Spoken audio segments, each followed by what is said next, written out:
මේ වීඩියෝ එකේදී අපි සාකච්ඡා කරන්න බලාපොරොත්තු වෙන්නේ දෙවන ස්වාරක්ෂක පද්ධතිය ගැන. කලින් වීඩියෝ එකේදී අපි සාකච්ඡා කරා පළවෙනි ස්වාරක්ෂක පද්ධතිය කොහොමද හැසිරෙන්නේ කියලා ගුණාත්මකව සහ ප්‍රමාණාත්මකව. පොතේ දෙවන ස්වාරක්ෂක පද්ධතිය අපි පාවිච්චි කරන්න හදන්නේ දෙවන ස්වාරක්ෂක පද්ධතියේදී අපි දුබල භෂ්මයක් පාවිච්චි කරන්නේ. කලින් පාවිච්චි කරේ දුබල අම්ලයක්නේ. දැන් පාවිච්චි කරන්නේ පුතේ දුබල භෂ්මයක්. හරි? එතකොට ලියන්න දෙවන ස්වාරක්ෂක පද්ධතිය දුබල භෂ්ම සහ දුබල භෂ්ම ප්‍රබල අම්ල සමග සාදන ලවණ. දුබල භෂ්ම සහ දුබල භෂ්ම ප්‍රබල අම්ල සමග සාදන ලවණ. අඩංගු ජලීය ද්‍රාවණ. අඩංගු ජලීය ද්‍රාවණ තමයි දෙවන ස්වාරක්ෂක පද්ධතියේ විදිහට හැසිරෙන්නේ. දැන් උදාහරණයක් විදිහට පුතේ මේ තියෙන දුබල භෂ්මයක් ඇමෝනියම් හයිඩ්‍රොක්සයිඩ්. ඇමෝනියම් හයිඩ්‍රොක්සයිඩ් ප්‍රබල අම්ලයක් සමග ප්‍රතික්‍රියා කරවලා ගත්ත ලවණය තමයි ඇමෝනියම් ක්ලෝරයිඩ් කියලා කියන්නේ. එතකොට මේ දෙක මෙන්න මේ පද්ධතියේ ස්වාරක්ෂක පද්ධතියක් විදිහට හැසිරෙනවා. මේ පද්ධතිය කොහොමද ස්වාරක්ෂක පද්ධතියක් විදිහට හැසිරෙන්නේ කියලා අපි බලමු. දැන් පුතා දන්නවා දැන් මේකේ ජලීය ද්‍රාවණයේදී ඇමෝනියම් ක්ලෝරයිඩ් කියන එක්කෙනා අයන වලට කැඩිලා ඉන්නේ. ඇමෝනියම් ක්ලෝරයිඩ් සම්පූර්ණ වශයෙන් අයන වලට කැඩෙනවානේ. ඇමෝනියම් ප්ලස් විදියට සහ Cl- විදියට අයන වලට කැඩිලා ඉන්නේ. ඊට අමතරව ඇමෝනියම් හයිඩ්‍රොක්සයිඩ් කියන එක්කෙනත් අයන වලට කැඩෙනවා. මෙන්න මේ විදියට අයන වලට කැඩිලා ඉන්නේ. හරි දැන් අපි පොඩ්ඩක් ගුණාත්මකව පැහැදිලි කරන්න හදන්නේ අපි අම්ලයකින් ස්වල්පයක් එකතු කරාම මොකද වෙන්නේ කියලා. හරි දැන් ඔන්න අපි මුලින්ම බලමු අම්ලයකින් ස්වල්පයක් එකතු කළ විට. රයිට් අපි පළවෙනි මාතෘකාව ඔන්න අම්ලයකින් ස්වල්පයක් එකතු කළ විට. අම්ලයකින් ස්වල්පයක් එකතු කළ විට. පුතේ දැන් අම්ලයකින් ස්වල්පයක් එකතු කරාම මේකේ තියෙන භෂ්ම කොටසත් එක්කනේ ප්‍රතික්‍රියා කරන්න ඕනේ දරුවෝ. භෂ්ම කොටස විදියට අපිට පැහැදිලි වෙනවා. දැන් මේකේ අම්ලයක් අපි යොදපු ගමන් හරි අපිට පේනවා මෙතන මේ OH- ඒ කියන්නේ ඇමෝනියම් ප්ලස් කියන එක්කෙනා කොහොමත් ආම්ලික කොටසක් නේ. මෙයා ආම්ලික කොටසක් නේ. මේක අපිට පැහැදිලි ආම්ලික කොටසක් කියලා. ඒතර පුතේ දැන් මෙතන භෂ්මය කියන්නේ ඇමෝනියම් හයිඩ්‍රොක්සයිඩ් නේ. ඒතර අම්ලයකින් ස්වල්පයක් දාපු ගමන් අපි දන්නවා ඇමෝනියම් හයිඩ්‍රොක්සයිඩ් තමයි මේකේ ඉන්න භෂ්මය. එතකොට පුතේ ඇමෝනියම් හයිඩ්‍රොක්සයිඩ් ඔන්න ඒ අම්ලයත් එක්ක ප්‍රතික්‍රියා කරන්න ඕනේ. ඇමෝනියම් හයිඩ්‍රොක්සයිඩ් එක ප්‍රතික්‍රියා කරා අපි දන්නවා H+ එක්ක. එතකොට මෙතන හැදෙන්නේ පුතේ ඇමෝනියම් අර H+ අර OH- එක ප්‍රතික්‍රියා කරලා හදන්නේ ජලය. ඉතින් අපි දන්නවා මේ ප්‍රතික්‍රියාවේදී ඇමෝනියම් ධන ජලය ප්‍රතික්‍රියාවේදී ඇමෝනියා සහ H+ තමයි ලබා දෙන්නේ. අපි කියන්නේ H3O+ කියලා ගන්නත් පුළුවන් අපිට. මේක H+ කියන්නේ H3O+ දෙකම එකයිනේ. ඒතකොට දැන් ඔයාලට පේනවා පැහැදිලිව භෂ්මය පුතේ දුබල භෂ්මයක්. මෙයා දුබල භෂ්මයක්. දුබල භෂ්මයක් කියන්නේ යාගේ KB අගේ ඊටාම කුඩයි. KB අගේ ඊටාම කුඩා අගයක්. එතකොට එයා මාධ්‍යයට අර පිටින් ලබා දුන්න H+ ප්‍රමාණයම නැවත මුදා හරින්නේ නැහනේ. අර පිටින් ලබා දුන්න H+ ප්‍රමාණයම නැවත මුදා හරින්නේ නැහැ. ඊටාම කුඩා H+ ප්‍රමාණයක් පමණයි මුදා හරින්නේ. ඒකෙන් අපිට පැහැදිලි වෙනවා අම්ලයකට ස්වාරක්ෂක බව නේ. අර කලිනුත් පැහැදිලි කරා වගේ අම්ලයකට ස්වාරක්ෂකයි කියලා පැහැදිලි වෙනවා. හරි. ඒකට අපි ලියමු මෙහිදී මාධ්‍යයට එකතු කරන H+ අයන අයන ඇමෝනියම් හයිඩ්‍රොක්සයිඩ් සමග ප්‍රතික්‍රියා කර දුබලව විඝටනය වන ජලය බවට පත්වේ. දුබලව විඝටනය වන ජලය බවට පත්වේ. මෙවිට මාධ්‍යයට ලබා දුන් H+ අයන ඉවත් වී යයි. මෙවිට මාධ්‍යයට ලබා දුන් H+ අයන ඉවත් වී යයි. එම නිසා මාධ්‍යයේ pH අගයේ සැලකිය යුතු වෙනසක් සිදු නොවේ. මාධ්‍යයේ pH අගයේ සැලකිය යුතු වෙනසක් සිදු නොවේ.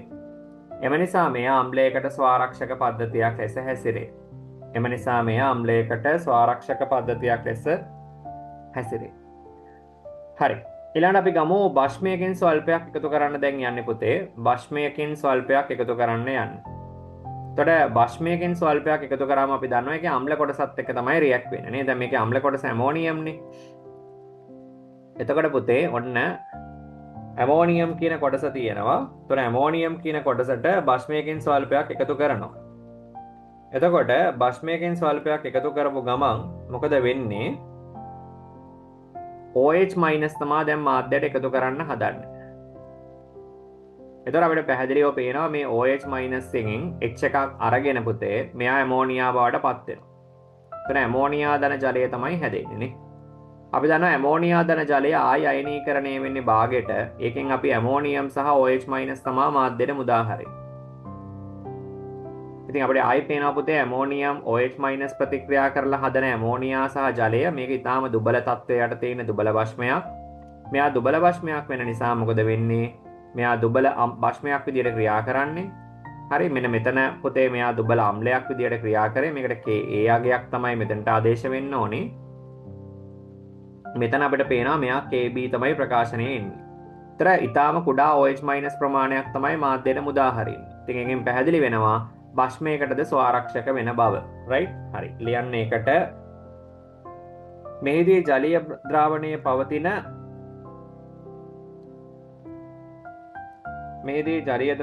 පවතින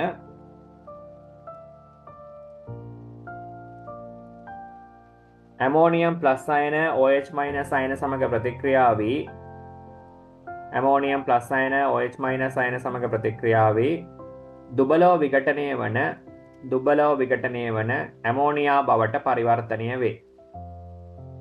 දුබලව විඝටනය වන ඇමෝනියා බවට පරිවර්තනය වේ.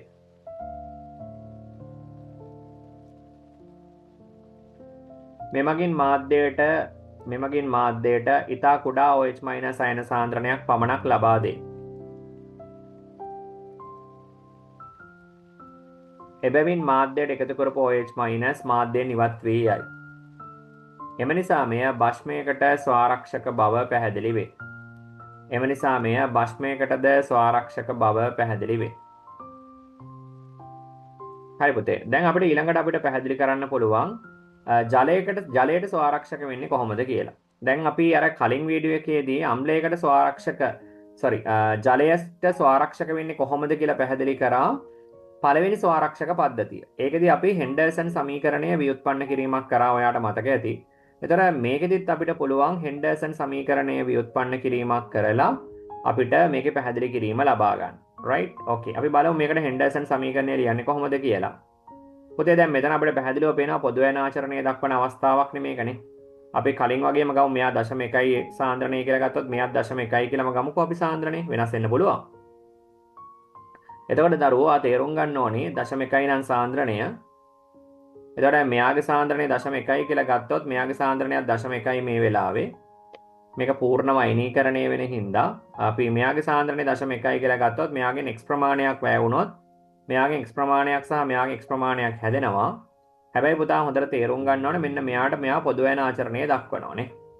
මෙතන අපිට පැහැදිලිව පේනවා මෙයා පොදු වෙන ආචරණ බලපෑමක් තියෙනවා. මේ පොදු වෙන ආචරණ බලපෑමක් තියෙනවා මෙයාට. එතකොට x ධන 0.1 තමයි මෙයාට එන්නේ. x ධන 0.1 නේ. තොර මෙයාට පොදු වෙන ආචරණ බලපෑමක් එනවා කියන එක තේරුම් ගැනීම අතිශය වැදගත්. තොර අපිට පැහැදිලි වෙනවා සරලව ඇමෝනියම් සාන්ද්‍රණය සහ OH මයිනස් සාන්ද්‍රණය කියලා කියන්නේ එකිනෙකට වෙනස් දෙන්නෙක් නේ. මේ දෙන්න එකිනෙකට වෙනස්. කියන එක ඔයා තේරුම් ගැනීම අතිශය වැදගත් මේ වෙලාවේ මේ දෙන වෙනස් කියන එක. හරි? right. okay. දැන් අපිට පුළුවන් මේකට KB ප්‍රකාශනයක් ලියන්න. මොකද මේක දුබල භස්මයක් නේ. එතකොට පුතයි මෙයාට එනවා ඇමෝනියම් ප්ලස් අයන සාන්ද්‍රණයේ වාරයක් OH මයිනස් අයන සාන්ද්‍රණයේ බෙදීම ඇමෝනියම් හයිඩ්‍රොක්සයිඩ් සාන්ද්‍රණය කියලා ප්‍රකාශනයක් එනවා. මේක අපිට පුළුවන් OH මයිනස් අයන සාන්ද්‍රණය උක්ත කරන්න. OH මයිනස් අයන සාන්ද්‍රණය උක්ත කරාම අපිට එනවා KB වාරයක් ඇමෝනියම් හයිඩ්‍රොක්සයිඩ් සාන්ද්‍රණයේ බෙදීම ඇමෝනියම් අයන සාන්ද්‍රණය කියලා අපිට එනවා ප්‍රකාශනයක්. ඒතර මේකට අපිට පුළුවන් ලඝු දාලා ලියන්න. මෙයා ලඝු 10 OH මයිනස් සාන්ද්‍රණය සමාන වෙනවා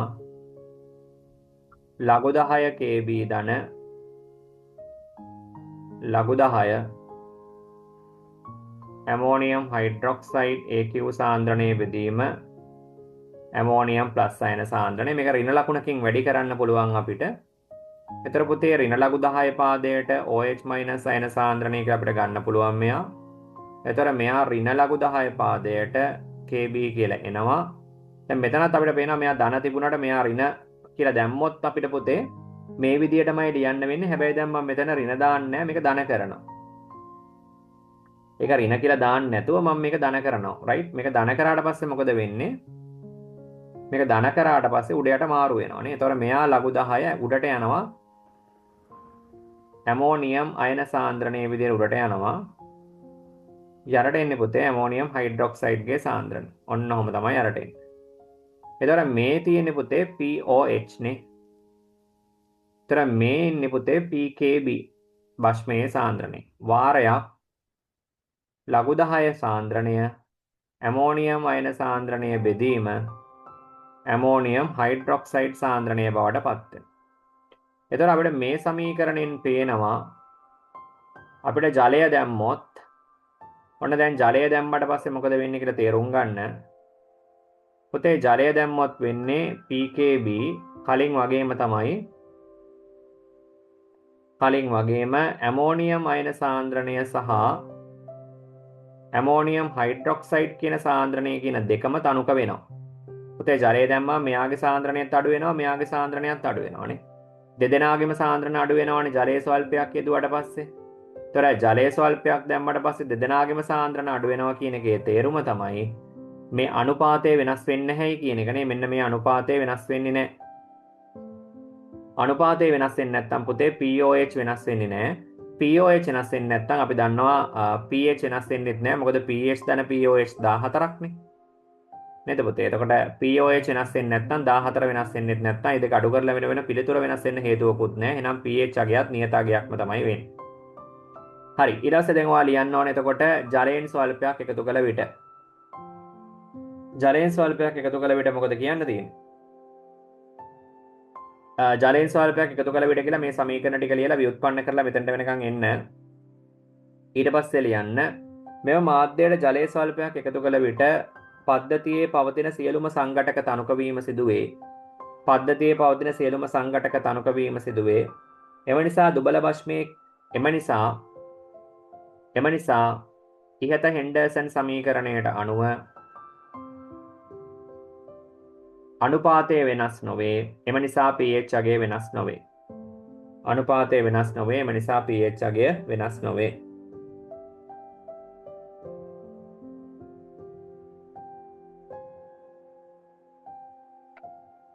හරි. right. okay. අපි මේකෙත් බලමු කොහොමද ගණනය කිරීමක් කරන්නේ කියලා. අපි බලමු දැන් ගණනය කිරීමක් කරන්නේ කොහොමද කියලා. අපි ඇමෝනියම් හයිඩ්‍රොක්සයිඩ් වල පුතේ Kb අගය ගමු. මෙයාගේ Kb අගය විදියට ගමු. 1.8යි 10 කියන එකම Kb විදියට ගමු. හරි. දැන් මම පෙන්වන්න හදන්නේ මේ පද්ධතියත් ස්වාරක්ෂකයි කියලා. මුලින්ම අපි ආරම්භක pH අගය ගණනය කරන්න ඕනනේ. අපි මුලින්ම ආරම්භක pH අගය ගණනය කරමු. ආරම්භක pH අගය ගණනය කරන විදිය ඔයා දන්නවා. මුලින්ම සමීකරණ ටික ලියමු අපි. සමීකරණ විදියට ගත්තොත් මුලින්ම ඇමෝනියම් ක්ලෝරයිඩ් ඉන්නවා මෙතන. ජලීය ද්‍රාවණය. එයා පූර්ණව අයනීකරණයට ලක් වෙනවා. ඇමෝනියම් OH- විදියට. එතකොට පුතේ මෙයාගේ සාන්ද්‍රණය 1.0යි කියලා මම ගත්තේ. මෙයත් 1.0යි මෙයත් 1.0යි. එතකොට පුතා ඇමෝනියම් හයිඩ්‍රොක්සයිඩ් ජලීය ද්‍රාවණය ගත්තොත් එතකොට ඇමෝනියම් හයිඩ්‍රොක්සයිඩ් ජලීය ද්‍රාවණය ඇමෝනියම් OH- විදියට තමයි එනවලට කැඩෙන්නේ. එතකොට මෙයා 1.0 ඍණ x එනවා, මෙයා x එනවා, මෙයා x එනවා. එතකොට මෙතනදී පොදු වෙන ආචරණයක් එනවා x ධන 1යි කියලානේ. මෙයා 1 ඍණ x තියෙන්නේ. මොන පොදු වෙන ආචරණයක් එනවා. දැන් පුතා ඔයා දන්නවා මෙතනින් එහාට කොහොමද කරන්න කියලා. මෙතනින් එහාට ඔයාට පුළුවන් මෙයාට KB ප්‍රකාශනය ලියන්න. KB ප්‍රකාශනය වෙන්නේ ඇමෝනියම් අයන සාන්ද්‍රණීය වාරයක් OH- අයන සාන්ද්‍රණය බෙදන්න තියෙනවා ඇමෝනියම් හයිඩ්‍රොක්සයිඩ්ගේ සාන්ද්‍රණය. මේකෙන් පුතේ ඔයාට පුළුවන් OH- අයන සාන්ද්‍රණය උක්ත කරලා හෙන්ඩර්සන් සමීකරණය ලබා ගන්න. අපි ඒක කලින් ව්‍යුත්පන්න කරා. මම ඒ නිසා මේ කපාර මේකේ හෙන්ඩර්සන් සමීකරණය ලියනවා. ඇමෝනියම් හයිඩ්‍රොක්සයිඩ් බෙදීම ඇමෝනියම් අයන සාන්ද්‍රණය. හරි. මම මේක දැන් කෙලින්ම හෙන්ඩර්සන් සමීකරණය කපාර ලිව්වොත් POH එක සමාන වෙනවා PKB ධන ලඝු 10 උඩයට මාරු වෙනවා කියලා ඔයාලට මතකයි. ඇමෝනියම් ලවණය උඩට එන්න ඕනේ. ඇමෝනියම් හයිඩ්‍රොක්සයිඩ් යටට එන්න ඕනේ. හරි. එතකොට පුතේ මෙතන POH එක සමානයි PKB වල අගේ වෙන්නේ 1.810 5 PKB වලට හරවලා ගත්තාම එන්නේ 4.7447 අපි එක දන්නවා. ලඝු 10 මෙන්න මෙයාට එන්නේ පුතේ එක ධන x ප්‍රමාණයක්. මෙයාට එන්නේ එක ඍණ x ප්‍රමාණයක්. එතකොට අපිට තේරෙනවා එක කියන එක අතිශය විශාල නිසා x ට වඩා මොකද මෙයාගේ KB යගේ අඩු නිසා අපිට කියන්න පුළුවන් POH එක ධන 4.44747 කියලා. මෙන්න මේකේ මේ පද දෙක සමාන නිසා පුතේ දෙක කැපිලා යනවා. ලඝු 10 එක කියන්නේ බිඳුවයි. ඒ අනුව ආරම්භක POH අගේ පුතේ 4.7447. හැබැයි අපිට ඕනේ pH අගේනේ. අපි දන්නවා සෙල්සියස් අංශක 25 දී ආරම්භක pH අගය ගන්නේ pH අගය සමාන වෙනවා 14න් අඩු කරන්න ඕනේ POH අගය 4.7447 කියන එක අඩු කරන්න ඕනේ. එතකොට පුතේ එනවා ආසන්න වශයෙන් pH අගය 9.25553 නේ. හරි. ඔන්න ඕක තමයි එන්නේ අපිට ආසන්න වශයෙන් pH අගය. හරි. ඔන්න පුතේ මුලින්ම ආරම්භක pH අගය ගණනය කරන විදිය. ඔයා මුලින්ම පද්ධතියේ ආරම්භක pH අගය ගණනය කරලා පෙන්නන්න ওই විදියට. අපි ඊට පස්සේ බලමු අම්ලයකින් ස්වල්පයක් එකතු කරාම සහ බෂ්මයකින් ස්වල්පයක් එකතු කරාම මාධ්‍යයේ pH අගයට මොකද වෙන්නේ කියලා. හරි නේද? right okay. මුලින්ම වීඩියෝ එක පෝස් කරලා හරියට ලියා ගන්න. පුතේ දැන් අපි බලමු අම්ලයකින් ස්වල්පයක් එකතු කරාම මොකද වෙන්නේ. ඔන්න අම්ලයකින් ස්වල්පයක් දාන්න යන්නේ. අපි අම්ලයකින් දාමු. මේක අපි ඝන ඩෙසිමීටර් 1යි කියලානේ සලකන්නේ. අපි අම්ලයකින් චුට්ටක් මේකට දාමු නිකම් 0.15ක් වගේ පොඩි ප්‍රමාණයක්. 0.15 මවුල වගේ පොඩි ප්‍රමාණයක් අපි දාමු H+ වලින්. අම්ලයකින් පුංචි ප්‍රමාණයක් දාමු. හරි. එතකොට පුතේ 0.15ක් දැම්මොත් අපි දන්නවා මේක අම්ලයක් නම් ප්‍රතික්‍රියා කරන්න ඕන කාත් එක්කද? අම්ලයක් නම් ප්‍රතික්‍රියා කරන්න ඕනේ මේකේ බෂ්මයක් එක්ක. එහෙමනේ බෂ්ම කොටසත් එක්කනේ. අපි දැනට මේක දැන් මේකේ අපිට පේනවා ඇමෝනියම් කියන කොටස තමයි පුතේ මේකේ අම්ලයේ විදියට හැසිරෙන්නේ නේ. එතකොට ඇමෝනියම් කියන කොටස අම්ලයේ විදියට හැසිරෙනවා. බෂ්මයේ විදියට හැසිරෙන ඇමෝනියම් හයිඩ්‍රොක්සයිඩ් නේ. ඒතර අපි අම්ලයකින්ම කොටසක් දැම්මොත් ප්‍රතික්‍රියා කරන්න ඕනේ මේකේ බෂ්ම කොටසක් එක්ක. හරි. අපි එතකොට බෂ්ම කොටසක් එක්ක හැසිරෙනවා කියලා ගත්තොත් එහෙම අපි මේකෙදි ගමු ඇමෝනියම් ක්ලෝරයිඩ්.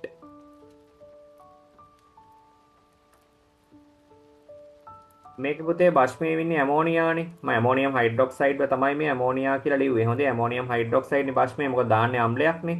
ඔන්න ඇමෝනියා තමයි බෂ්මයේ විදියට ඉන්නේ. එයාට H+ දානවා. ඒතර මොකද වෙන්නේ පුතේ? මේ ඉලෙක්ට්‍රෝන යුගලෙන් H+ අරගෙන ඒක ඇමෝනියම් වෙනවනේ. ඕකනේ වෙන්නේ සරලව. ඔන්න ඒතර ඇමෝනියම් තමයි හැදෙන්නේ. ඒතර ආරම්භයේ තියෙනවා 1.0යි මවුල ඝන ඩෙසිමීටර් H+ දාලා තියෙන 0.15යි ආරම්භයේදී ඇමෝනියම් ඉන්නවා ආයෙත් 1.0ක් නේ. හරි නේද? මම මේ ඇමෝනියම් හයිඩ්‍රොක්සයිඩ්ම තමයි ඇමෝනියා කියලා ලිව්වේ. දෙකම එකයිනේ. හරි. එතන පුතේ ඔයාලට දෙනවා මෙයා සීමාකාරී සාධකයේ නිසා එකෙන් අඩු වෙන්න ඕනේ 0.15ක් 0.15න් 0.15ම ප්‍රතික්‍රියා කරලා අවසන් වෙනවා. එතන මෙයාගෙන් අපිට ඉතුරු වෙනවා එකෙන් 0.15ක් අඩු කරාට පස්සේ 0.85යි මවුල කියලා. මෙයාගේ අපිට හැදෙන්න ඕන පුතේ එක ධන 0.15ක් නේ. එතකොට 1.15ක් වෙන්න ඕනේ යාගේ මවුල ගාන. හරි. දැන් ඔන්න අපි ආයි නැවත ඇමෝනියා සාන්ද්‍රණය හොයාගත්තා. ඒ කියන්නේ ඇමෝනියම් හයිඩ්‍රොක්සයිඩ් සාන්ද්‍රණය දන්නවා. ඇමෝනියම් සාන්ද්‍රණයක් දන්නවා. එහෙනම් මට එකපාර මේ සමීකරණ දෙකමනේ ආයි පාරක් ලියන්න තියෙන්නේ පුතේ. නේද? මේ සමීකරණයට මම ආදේශ කිරීම කරොත් දැන් මේ වෙලාවේ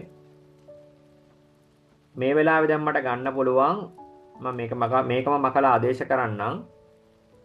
දැන් මේ தත්ත්වය අලුත් தත්ත්වයට තේ ගත්තොත් අපිට පේනවා මේ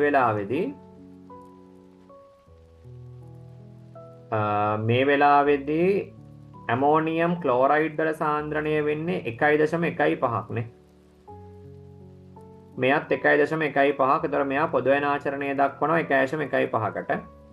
මෙයාගේ සාන්ද්‍රණය 0.85 කියලා අපිට බලපු ගමන් පේනවා. එතන මෙයා ඍණ x කියලා ගත්තොත් මෙයා ධන x කියලා ගත්තොත් මෙයා x ප්‍රමාණයක් එන්නේ. හරි. දැන් අපි කෙලින්ම මේකට KB ප්‍රකාශනය ලිව්වොත් කලින් වගේ අපිට මේක කෙලින්ම ලියන්න පුළුවන් හෙන්ඩර්සන් සමීකරණය. මම එකපාර ලියන්නම් කලින් ලිව්ව නිසා. ඔයා KB ව ලියලා ව්‍යුත්පන්න කරලා ගන්න. ලඝු 10 සමානයි ඇමෝනියම් අයන සාන්ද්‍රණය ලවණය උඩට බෙදීම භස්මය. එතකොට පුතේ දැන් මෙතන අපිට බලව ගමන් පේනවා POH එක සමානයි PKB කියන්නේ 4.747 ධන ලඝු 10 පාදයට මෙතන අපිට එනවා ඇමෝනියම් අයන සාන්ද්‍රණය වෙනුවට දාන්නේ 1.15 ධන x යට දාන්න ඕනේ 0.85 ඍණ x. දැන් අපි දන්නවා මේවා උපකල්පනය කරාම මෙයාගේ 0.85යි x එක අර 1.15 ඉවත් වෙලා යනවා. එතකොට POH එක එන්නේ 7.447 ධන ලඝු 10 උඩට එන්නේ 115 කියලා මම ගන්න දශම ස්ථාන ඉවත් කළා. එතකොට යට 85 වෙනවා. එතකොට පුතේ 115 බෙදීම 85 තමයි අපිට එන්නේ 1.7447 එනවා. මෙතන ධන එනවා ලඝු 10 පාදයට 1.35 2.9 කියලා එන්නේ. අපි මේක සුළු කරලා ගත්තොත් අපිට POH එක එනවා 4.7447 ධන ලඝු 10 පාදයට 1.35 2.9 කියලා ගත්තොත් අපිට එනවා 4.87ක්. අපි දැන් pH එක ගණනය කරන්න ඕනේ. ඒතර pH එක සමාන වෙන්නේ 14න් අඩු කරන්න ඕනේ මේ අගය 4.875 කියන එක. එතකොට 14න් අඩු කරාම 4.875 කියන එක අපිට එන්නේ 9.125. දැන් ඔයාලට බලපු ගමන් පේනවා කලින් pH අගය තිබ්බේ ආරම්භයේදී 9.125 කියලා. දැන් තියෙන්නේ 9.125. ඊටාම කුඩා ප්‍රමාණයකින් පමණයි එහෙමනම් අම්ලයක් එකතු කරා කියලා සාන්ද්‍රණය මොනවා වෙලා තියෙන්නේද? අඩු වෙලා තියෙන්නේ. හරි.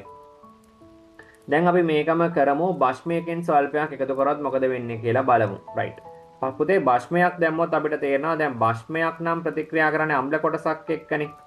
භස්මයක් නම් ප්‍රතික්‍රියා කරන්න ඕනේ අම්ල කොටසක් එක්ක. ඒතර දැන් මේකේ තියෙන අම්ල කොටස මොකක්ද කියලා බැලුවොත් අපිට පේනවා බලපු ගමන් අම්ල කොටස විදිහට අපිට ගන්න වෙන්නේ ඇමෝනියම් අයනයනේ.